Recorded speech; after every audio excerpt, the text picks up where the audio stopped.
Welcome back to Cultural Flashes, the show where we talk about something new. I'm Christy. I'm Alex. And we're going to find out what we're going to talk about here in a second when we get into the box. Yes, but first, if you've liked the show today or you found any of the discussion topics that we mentioned interesting, make sure that you hit that like and subscribe button down below and you hit the little notification bell so you can be informed whenever we drop a new video. All right, you ready to get into it? Yep, let's get started. All right. Want to go first? All right, so... Gonna mix them up a little. Yeah, mix it up here. Magic chest time. So, what do we got here? Policy versus culture. Okay, policy versus culture. A stunning reappearance. Let's see. Moonwalking universes. Yes. Okay. Well, that's intriguing. All right. Okay. And we have chocolate. Chocolate. Yes. Okay. So that's policy versus culture, moonwalking universes, and chocolate. All right. Okay. All right. So what we do here is, each time that we get ready, we pull a topic out of our mind and we put it on a note card in the box here, so we can pull out and rank based upon whether or not we love, hate, or would rather just kill the topic, never had to discuss it ever again, type of thing. So with the key being that you have to classify each topic as one of those three and only one. So policy versus culture, where are you at on that, Alex? Oh, so these are okay. You know what? I'm gonna have to keep my previous thing. I've in the past, whenever this popped out, I've said I'd love it, and you know what? I think I would still love it. So this is getting a love from me. Okay, I have to say, I think I'm gonna kill policy versus culture just because I have to save my love for somewhere else. All right. What about moonwalking universes? Why don't you do, this is the one that I've written out, so let's see what you think on it. I think I'm gonna, did I kill policy versus culture? Okay, then I'm gonna have to hate moonwalking universes, even though I actually really want to know what that is all about. Yeah, I think I would have to classify it as a kill right now. So I would kill it. I love the policy versus culture. I would kill the moonwalking universes, and I guess that leaves for the chocolate that I'm gonna hate it. Yeah, and I obviously have to love the chocolate. Like, I can't not love chocolate. Yeah. So, I don't know what I'm going to say about it, but I would love talking about it. Well, shall we roll the dice and see where it takes us today? 5. Chocolate it is. So let's put these to the side for later. Let me see chocolate. All right. So I was the one who put in chocolate. I find chocolate very interesting for a number of reasons because it's widely loved. It feels ubiquitous in the United States, but you really didn't have access to chocolate as early as I think 150 years ago, something like that, maybe almost 200 years ago. Correct me in the comments. But this hasn't actually been a part of American society or even world society for a long time, not until you got trade going, I think, pretty frequently with South America. So the history of chocolate is always intriguing to me because it kind of gets, a little bit glorified more so than other similar things that we've seen. For instance, you have the term banana republic for all those countries that were exploited by banana companies, but you don't really think about chocolate in the same sort of way, even though there's a similar history to that. Also, chocolate's one of those things that's been so popular across the world that you can see almost based upon where it was introduced or what time it was introduced, how that's reflected across the desserts of countries. Oh, interesting. Yeah, countries that I think that didn't get chocolate till much later have much more diverse non-chocolate desserts.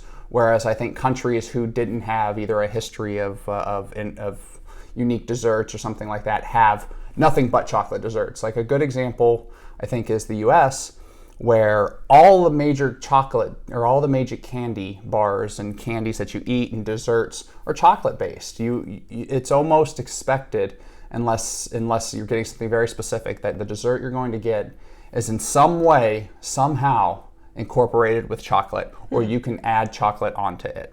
I would say most of the desserts in Brazil are either chocolate or some kind of fruit based. Mm-hmm. Yeah. I would say we have more, I don't know if we have more, but there are more popular fruit based desserts maybe in Brazil, but chocolate, not more popular than chocolate, just more popular ones that are ubiquitously popular than in the US. But chocolate is still really big. We eat a lot of chocolate for sure. And the chocolate, so I think that I had heard something recently that like chocolate is getting worse. Like the quality is getting worse because there's not as much of it or something like that. So, from my understanding, this could be a couple things, but from like one thing that I've read before is there's such a high demand for chocolate that production can be stressed pretty easily by anything that affects the plant or anything that affects the supply chain. So for a while, just like we've seen across other types of plants, and how this has affected it, everywhere from oranges to bananas, etc. There was a huge, I think, blight for cocoa plants, right? Like, I think the way that they were producing chocolate, like the type of trees that produce the best type of chocolate were just getting wiped out anywhere that they were at.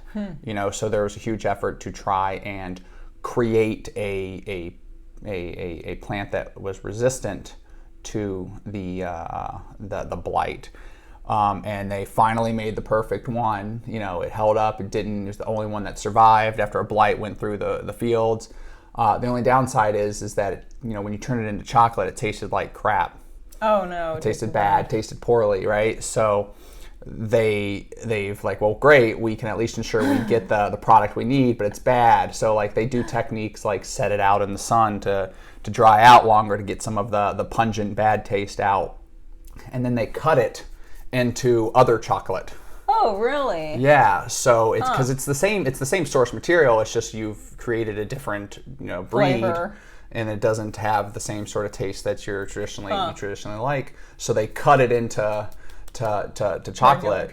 Yeah, and that's why you also probably see more milk chocolate kind of stuff too. You get to higher sugar. Yeah, you're using less. We're also using less chocolate in it, so you don't need as much product. Yeah.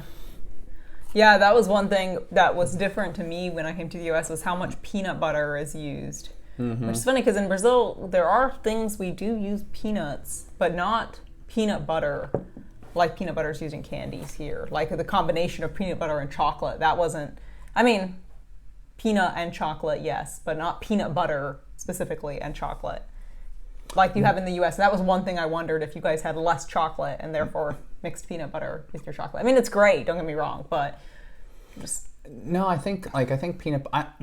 What a good question would be is I don't actually know where peanuts are from, where they're indigenous to. I don't know if that's is that a Europe thing or a North I don't America think it's thing? A Europe thing because the U.S.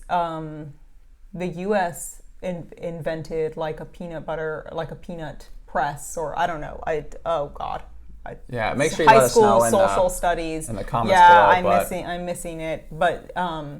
Basically, like that was invented here in the U.S., like a shelling. I think it was maybe something to shell peanuts. So I do think that it's an American thing. Now I don't know if it's just North America or South America. Also, I'm pretty sure like peanuts are common enough in Brazil that I don't think that they're imported at all. But who knows? At this point, so many things get imported. Yeah, but everything that's imported in Brazil is expensive. So I don't think there's enough cheap things in Brazil that use peanuts that I think. But I do agree with you that I think that peanuts are much more prevalent and ubiquitous, and at least its consumption here in the United States. Like peanut butter is a huge thing, candy, like Reese's are a huge thing with peanut butter. Yeah. So yeah, I think so. No, I think it's just like, chocolate is one of those that once chocolate hit the market, people went crazy for it and started mixing with everything. It's amazing. And people like peanut butter, people like peanuts, people like cashews, that's why it's such a traditional, just dunk it in chocolate and eat it from there, Some chocolate. Yeah. Yeah, that's interesting. So what kind of chocolate do you like? I prefer milk chocolate. Dark chocolates are I don't, and people are going to hate me for this. I don't like chocolate ice cream. I don't anything that's too intense of a rich chocolate taste, because I feel like chocolate's a nice accent flavor, So I don't like to eat chocolate just for chocolate's sake. I prefer it as like, like I like, one of my favorite candies is Reese's. Like, I like that it's peanut butter covered in chocolate. I like chocolate chip ice cream or mint chocolate chip because the chocolate's an accent for it. But, I don't like, just chocolate fudge cakes or this. I like German chocolate cake, but the coconut icing and everything is enough to offset and to balance with the chocolate. So I prefer, I think, lighter chocolate flavorings. Yeah, you're gonna get hate for that. Like I love chocolate. Like I like things with chocolate on them, and I'm not a huge fan of chocolate ice cream, but I would say that I'm not a huge fan of chocolate ice cream because it's not chocolate enough. Like it's not really chocolate. Like it doesn't really taste like chocolate. It tastes like a bad. Like I don't know. Yeah, not a big fan. I think the chocolate ice cream tastes chalky. Chalky? Yeah, it tastes like chalk. Oh, I don't know. I never thought of that. I just, to Next me, like time that you're eating some chalk, think about if it tastes like chocolate ice cream. They both say chalk in the beginning, that's all I'm saying. Could be my accent. But. So I think that, I don't know, I think like the chocolate ice cream, like, isn't chocolatey enough. Like I want something that, like chocolate tastes different. Mm-hmm. But I do, like, I could eat a whole bar of just chocolate, pure chocolate by itself with nothing else in it. I mean, I can too, but I still prefer stuff that's like the almond bar, but I'd rather not. Yeah, I mean, if there was no candy, then it's definitely going to be a chocolate bar, right? Like that's great and all. But if there were options, that's how it is. It's like if you walked into a room and somebody gave you like a Smarties or something, and then you had a Hershey's bar next to it. Are you gonna like go for the Smarties? You're gonna be like, can I have the Hershey bar? Hershey's bar. So you're saying it's all relative, but like at the top is like candy that's accented with chocolate as opposed to just pure chocolate. Yeah. I think pure chocolate is like at the top for me. Like, of course, like I would rather like chocolate, like multiple kinds of chocolate together. So like chocolate bonbons where like you have creamy chocolate on the inside and hard chocolate on the outside, but chocolate. Chocolate. That's funny. Yeah, you like the chocolate. You like chocolate to be accented with chocolate. Yeah, I would like my chocolate with more chocolate of a different kind altogether. Well, it's like the people that eat chocolate on pizzas and stuff like that. Sweet pizzas, and chocolate's it's a huge. You can use it for so many different things, and I think people like it to enhance different types of flavors. It's something you can eat with salty. There's people that eat like that have those huge giant. Salted chocolate, salted caramel is also a big thing too. That kind or of the like sweet, trail salty mix taste. with chocolate in it. Yeah, that's a big thing. Yeah. So I think you're also seeing all the trail mix things really funny because you're seeing the companies like Reese's or the products like Reese's and Hershey's try and make those trail mix things where they've got their little candies in there with the little pretzel puff balls and they're like a healthy chocolate snack. Healthy thing. Yeah, it only costs like twice as much as if you got the candy bar and it has just as much calories or something. Yeah. That's always fun. I didn't eat that much chocolate growing up. Like I liked chocolate a lot. I think that chocolate was probably the predominant kind of candy I ate. I wasn't allowed to eat a lot of sugar growing up. But one thing that's different in Brazil is that on Easter you get these big chocolate eggs, and I have not seen those here except for like, where yay, right? Yeah, like all sizes, right? Depending on how much your parents are willing to spend. So you could get a chocolate egg like this or like this or like this, but basically what they are is they're round, hollow, just pure chocolate eggs, and they're hollow on the inside, but they're pretty thick. The chocolate around them is pretty thick, and they come wrapped up. Like you can just I guess Google Easter egg. I don't know if that will get you it because it's then wrapped up with a bow, and stores are just full of them. I'll have to link a picture or something because stores you'll go into the store around Easter time and just the shelves are covered. Sometimes people make these big balloon entryways. Yeah, they'll make those entryways, those arches, but just Easter eggs.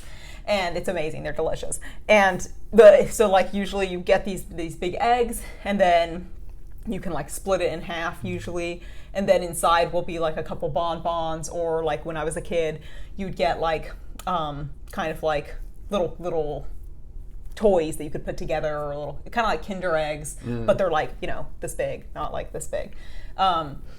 So, or they would even have like Kinder eggs on the inside of them or something like that. So when I first moved to the U.S., I was like, I ate those growing up, those Easter eggs sometimes, or like we would get like donated Easter eggs that were like all broken. That's a whole nother story. But basically, I would eat like a lot of chocolate at Easter. That was like a time that we were allowed to eat some chocolate, and it was always amazing.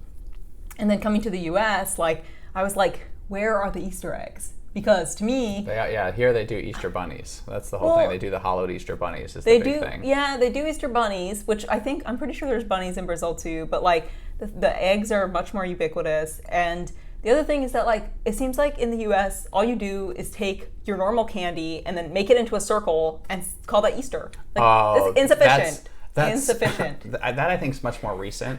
I think that like because when I was growing up, you didn't have that quite as much as often. You didn't have like the Reese's, Easter egg candies and all that kind of stuff, which are not really good distributions of chocolate. So what did you have growing up? You would eat the bunnies. Like you'd had the bunnies, or you would have like either you'd have the hollow bunnies, you have the shapes of the bunnies, you'd have but they're all like this or big. Little eggs that are like the bunnies. No. Like I'm talking like like they're huge. Yeah. Reasonable. Yeah, they were the ones that were laying your chocolate eggs. No, the eggs are the same size. Yeah. Well, no, it's interesting. So you brought up Kinder, and you brought up some of the chocolate differences with Brazil and the U.S. What I think is interesting too is we also don't think that chocolate across countries are different. Also due to the regulations. Like think about one of the big differences in the United States with some of the traditional ways that chocolate has been made in Europe, for instance, the way that they prefer it is we require pasteurized milk. So in order to make milk chocolate, you have to have pasteurized milk part of it. So there's a lot of issues that other countries have in importing their actual chocolate into the United States.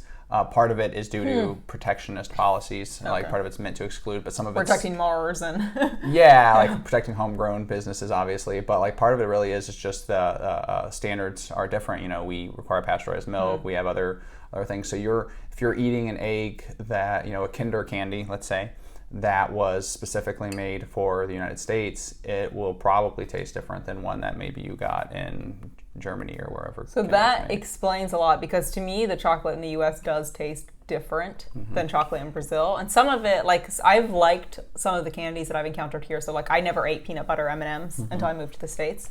Or no. I had a friend come to visit us. Peanut butter M&Ms. Yeah, peanut butter M&Ms are awesome. So I don't know if we're not advertising for them, but they're just delicious. Yeah, they can send us peanut butter M&Ms if they like. And also, I don't think that anyone's going to give us any content. Like and subscribe, so they'll send us peanut butter M&Ms. We'll raffle one off or something. So I think the first time I ate them, like a friend was visiting Brazil, but it was shortly before I moved to the U.S. But a friend of mine had come to Brazil and they brought peanut butter M&Ms, and I'd never had them before.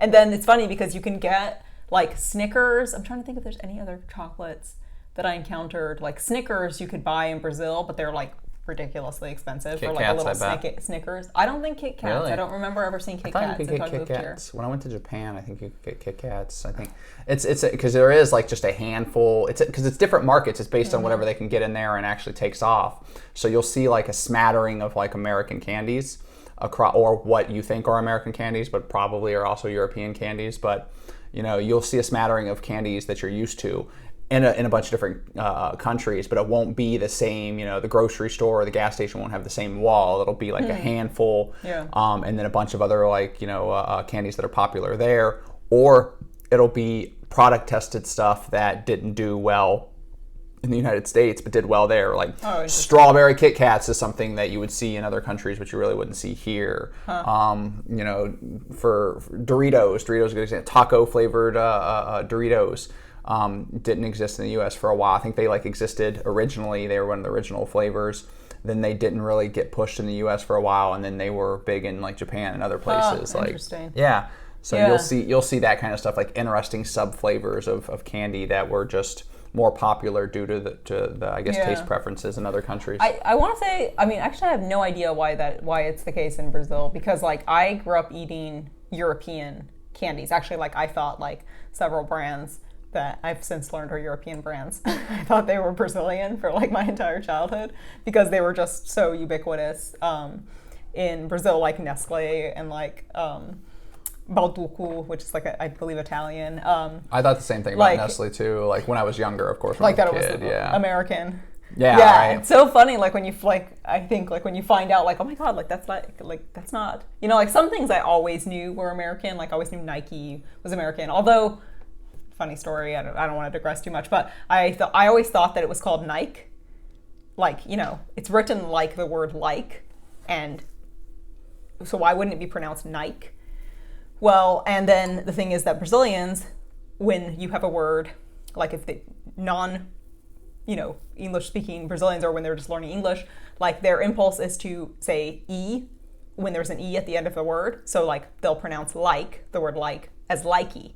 And so I always thought that they were just pronouncing Nike as Nike because they were mispronouncing it. So I thought my whole life that the correct pronunciation for Nike was Nike, and that all Brazilians were just mispronouncing it, just like they mispronounced likey.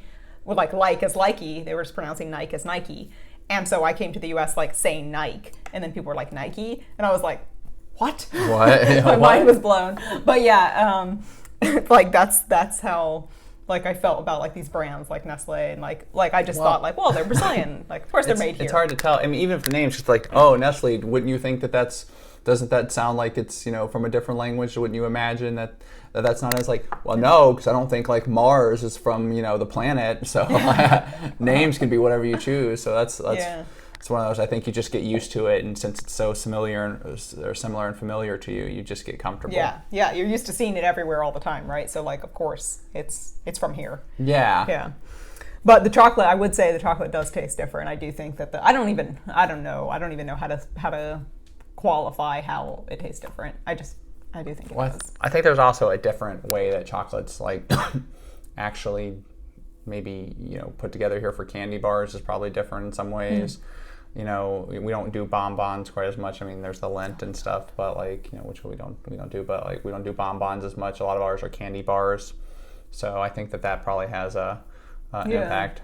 I feel like there are less candy bars and chocolate bars here. Like if I go to the local, like the regular grocery store, like now I guess M&M has some like chocolate bars that they're doing different stuff with, but in Brazil, like there's a lot more like just chocolate bars, a lot more brands of chocolate bars, different kinds, and then bonbons. I totally agree with you. I think like there's like one brand that I can think of, like Lindor, right, or like that makes the like Lindt bonbons, and then there's like at a regular grocery store, I mean, like there's like pretty much nothing else. And I guess like maybe you could say like most of your candies are kind of like bonbons because they're like chocolates with stuff in them, but like typical traditional bonbons, it seems like there's like just less than what you find other places. Yeah, I think in the United States, like what happened here, and this is just me like talking off the cuff, so I don't know, but like what I think happened here is you have a lot of companies like, you know, Coca-Cola and Mars Bar and all of those took the Walmart approach, where you have so many communities that are rural that all you have to do is get your candy bar into those places, that you build a nationwide customer base, you know, for the candy bars and for Coca-Cola and all this, that you market that way, so that way, you know, you're more likely to have more diverse options in cities and stuff, where you can kind of get a little bit more rapid testing, and it makes more sense to maybe diversify the kind of candy bars that you're going to have there. But if you're going to put a product, you know, out into a smaller market like that, you're not going to put a whole bunch of them. You just put like one or two things everywhere. So that's why I think, you know, the Hershey bar has always been kind of like a big famous thing, because you're always going to find that at a gas station, you know, smaller. The Mars bar, that's another one. Mr. Goodyear, Mr. Good Bar. Yeah, Mr. Good Bar. Goodyear's tire place. Mr. Good Bar is like all those places that eventually all got bought up by the same companies anyway, but you're more likely to see those because I think you would just ship them out into a corner store or a grocery store or something out there, or a general store or whatever you want to call it, and you've got a much wider market, and you've built a much broader base. So as like small towns develop, then it's like, of course, everybody likes your one candy bar because that's what they grew up eating and that's what they like, and that was the treat that you had in the region. Nice. So you build like a fan base. Yeah. Or like a couple, yeah. Yeah, that's interesting. So, yeah. Well, any other thoughts on chocolate? Except maybe we should go get some chocolate. Maybe we should get some chocolate. Yeah. Okay. I think we need to get some chocolate. Well, let's rate these so we can get ourselves a nice little dessert. Okay. So we started out with policy versus culture, moonwalking universes, which I'm still very curious to know what in the world that is, and chocolate. And I think that all of these were pretty good topics. Again, I'm gonna end up saying this. Yes. I swear I'm not gonna end up saying this every time, but I think that these were all good topics. The chocolate was interesting. I didn't know exactly where that was gonna go, but I think that was an interesting topic. So, would you change your love to something else for it? No, I think I keep my love. I can't give away. I can't like abdicate my love for chocolate. Yeah. So I actually liked the discussion of the chocolate. I don't know if I would change it from hate, especially considering what these would some be. But you know what? Having a topic narrows it down a little bit, and talking about chocolate and some of the different factors and how it impacts stuff. I think I'll upgrade it to a love for now. Okay. All right. So. Well, we're going to put these two other topics back into the box and back into our chest, and they'll show up at some point in the future if you want to join us then. Yeah, so make sure that if you found the discussion today interesting, or if you just want to help us out, that you like and subscribe and hit that notification bell. And thanks for sticking with us. Make sure you grab yourself a candy bar as a good job, and we'll see you next time. Let's get something to eat. Okay.